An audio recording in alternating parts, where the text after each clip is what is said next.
please subscribe and don't forget to press the bell icon to get notified whenever we upload a new video. पूर्व राष्ट्रपति प्रणब मुखर्जी के 7 जून को RSS के कार्यक्रम में शामिल होने को लेकर कांग्रेस में मतभेद सामने आए हैं।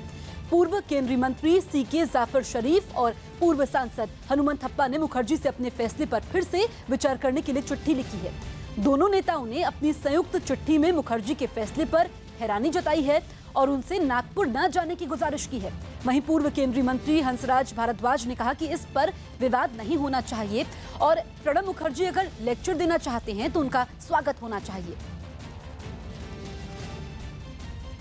अपने देश में कहीं भी जाके अगर प्रणब मुखर्जी जनता को लेक्चर देते हैं किसी फोरम से, तो मैं समझता हूँ हमको उसका लाभ उठाना चाहिए।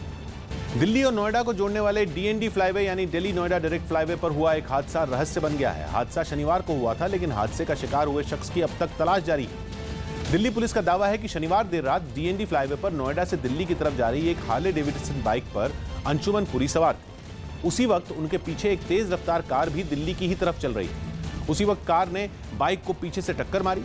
माना जा रहा है कि बाइक पर सवार अंशुमन जोरदार टक्कर लगने के बाद हवा में उछले और यमुना नदी में जा गिरे। सड़क पर पुलिस को केवल कार और बाइक ही मिली। अंदाजा लगाया गया कि बाइक सवार नदी में गिर गए और कार चला रहा शख्स डर कर मौके से भाग गया।